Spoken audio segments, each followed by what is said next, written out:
Hay crímenes que ocurren en segundos y otros que empiezan mucho antes. Mucho antes del primer disparo, mucho antes del primer grito. Porque algunos asesinatos no comienzan el día en que ocurren. Comienzan semanas atrás, meses atrás, en pensamientos, en conversaciones, en decisiones pequeñas que parecen no importar. Y ese es exactamente el tipo de historia que estás a punto de escuchar. Porque aquí nadie simplemente pierde el control. Aquí alguien lo construyó todo, paso a paso. Ahora imagina esto, son las 8:52 de la mañana, el tipo de hora en el que todo el mundo está empezando su día.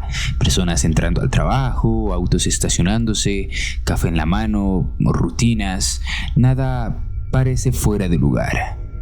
Alisa llega al estacionamiento, se detiene, apaga el motor. Tal vez revisa el teléfono o tal vez piensa en lo que tiene que hacer ese día. Un día completamente normal. Pero hay algo que ella no puede ver. A pocos metros de distancia hay alguien observando. No por casualidad, no por coincidencia, por decisión. Porque en ese momento ya estaba planeado. Un vehículo negro estacionado cerca. Dentro, una persona esperando, no nerviosa, tampoco apresurada, solo esperando el momento exacto. Y cuando Alicia llega, ese momento finalmente ocurre. El hombre sale del vehículo, camina y no corre, tampoco duda, y se acerca directamente al lado del conductor. Levanta el arma y dispara. El vidrio explota y el sonido del disparo rompe el aire. Dentro del edificio las personas se paralizan, algunos se enganchan, otros corren. Nadie entiende completamente lo que está pasando. Pero afuera, la historia apenas está comenzando, porque ese disparo no fue el final, fue el inicio. Alicia sigue viva. Y eso lo cambia todo, porque cuando un ataque planeado no termina como se esperaba, todo se vuelve más caótico y más violento. Dentro del carro, ella intenta reaccionar, está herida, confundida, pero logra moverse, abre la puerta y sale. Y empieza a caminar, cada paso más difícil que el anterior. Se dirige hacia la entrada del edificio y golpea la puerta, pide ayuda y en ese momento es uno de los más humanos de toda la historia. Porque incluso en medio del caos, ella está intentando sobrevivir y por un segundo parece que podría lograrlo. Pero el atacante la ve. Y lo que hace después define completamente este caso, porque no se va, no huye, regresa, y esta vez no lleva solo el arma de fuego, lleva un cuchillo, y lo que ocurre después no es un acto impulsivo, es repetición y es insistencia, es algo que va más allá de matar. 44 puñaladas. 44 decisiones, porque cada una de estas heridas requiere intención. Esto no es un accidente, es algo más personal, algo emocional, algo que viene cargándose desde hace tiempo. Cuando la policía llega, la escena ya es irreversible. El estacionamiento está en silencio y el caos ya pasó. Solo quedan las consecuencias. A las 9:12 de la mañana, Alicia es declarada muerta, pero incluso en ese momento la historia no está clara. Porque hay algo que no encaja, algo pequeño pero crucial. Debajo del vehículo los investigadores encuentran un dispositivo, un GPS, y eso lo cambia todo. Porque ya no están investigando un asesinato cualquiera, están investigando a alguien que llevaba tiempo observando, siguiendo y esperando. Eso convierte el crimen en algo planeado, y cuando algo es planeado siempre deja rastros. Los investigadores comienzan a reconstruir la historia, hablan con testigos, analizan la escena, revisan horarios y todos coinciden en algo. El atacante no parecía quien esperaban. La descripción no coincide, entonces surge la duda, ¿fue otra persona? ¿O alguien intentando parecer otra? Y aquí es donde la historia empieza a abrirse, porque para entender lo que pasó ese día hay que retroceder mucho antes, a la vida de Alicia, a su historia, a sus relaciones, porque ahí está la clave. Alicia no era una persona conflictiva, no tenía un historial criminal, no estaba involucrada en nada ilegal. Era una madre joven, intentando construir una vida, pero había algo que la conectaba con alguien que no había desaparecido completamente: Andrew, su expareja, el padre de su hija, y esa conexión nunca se rompió del todo, porque cuando hay un hijo de por medio, la relación no termina. Se transforma y a veces se complica. Lo que comenzó como desacuerdos normales empezó a escalar: custodia, dinero, decisiones, pequeños conflictos que con el tiempo se volvieron más intensos.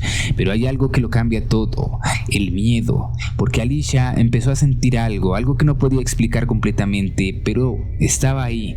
La sensación de estar siendo observada, de no estar sola, de que alguien la seguía, y lo dijo más de una vez: él va a matarme.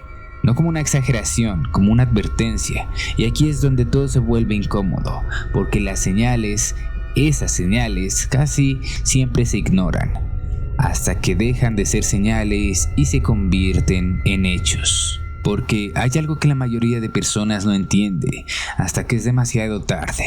El peligro real nunca se ve como peligro. A veces se disfraza con normalidad, de rutina, de alguien que ya conoces, y eso es lo que hace que el caso sea tan inquietante. Porque mientras todo parecía estar bajo control, había algo creciendo en silencio. Después de ese punto, la vida de Alicia empezó a cambiar. No de forma dramática al inicio, sino poco a poco. Pequeños detalles, momentos incómodos, situaciones que no encajaban del todo, como cuando sientes que alguien te observa, pero al voltear no hay nadie. O al menos eso parece. Alicia empezó a notar presencias, vehículos que aparecían en lugares distintos, rostros familiares, en momentos inesperados, sensaciones que no desaparecían, y aquí es donde muchas personas cometen un error: pensar que es paranoia, pensar que es estrés o pensar que seguro no es nada. Pero en su caso no era nada de eso, era real. Porque mientras ella intentaba seguir con vida, alguien más estaba siguiendo cada uno de sus pasos, no por casualidad, no por coincidencia, sino como un objetivo claro. Porque cuando alguien instala un GPS en tu carro, no lo hace para robarte, lo hace para saber dónde estás, cuándo sales, cuándo llegas, cuándo estás sola. Y eso no es vigilancia, eso es preparación. Pero aún así, nadie imaginaba hasta dónde llegaría todo, porque antes del asesinato hubo algo más, algo que en ese momento parecía aislado, pero que después se convirtió en una pieza clave. Una llamada, un reporte, algo sospechoso. La policía recibe información sobre drogas, sobre un arma dentro del vehículo de Alicia.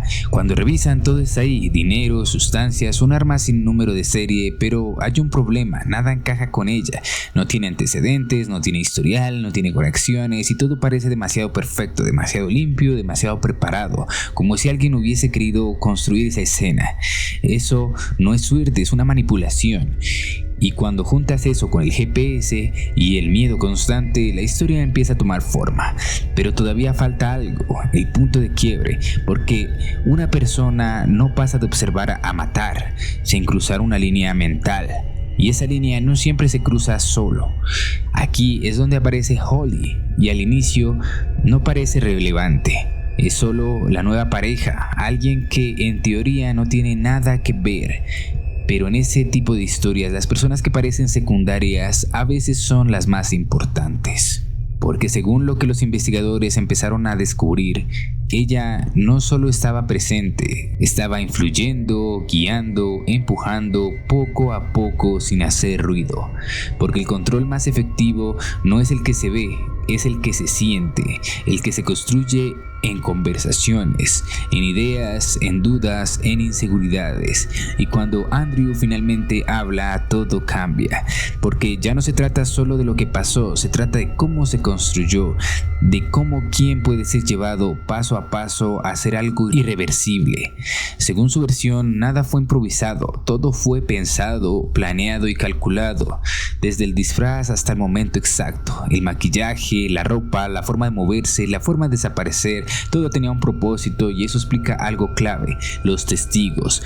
Porque todos vieron algo, pero no vieron la verdad, vieron una versión creada, una imagen diseñada para confundir, y funcionó, al menos por un tiempo. Pero como en todos los casos, la verdad siempre deja rastro, en los detalles, en los errores, en las cosas que nadie cree importantes, hasta que lo son. Cuando los investigadores revisan la casa, encuentran algo que lo cambia todo: notas, direcciones, horario, rutinas, información que nadie debería tener, a menos que estuviera observando, planeando o esperando. Y en ese momento ya no hay duda. Eso no fue un impulso, fue un proyecto, un plan ejecutado con paciencia.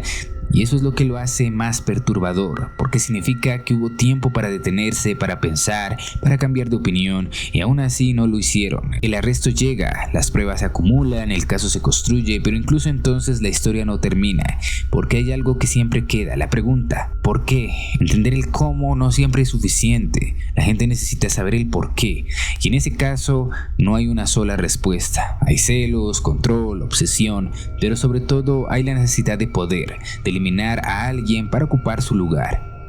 Y eso es lo que lo hace tan real, porque no es algo lejano, no es algo imposible, es algo que empieza con muchas cosas, como con pequeñas decisiones, pequeñas ideas, pequeños pensamientos que nadie detiene a tiempo.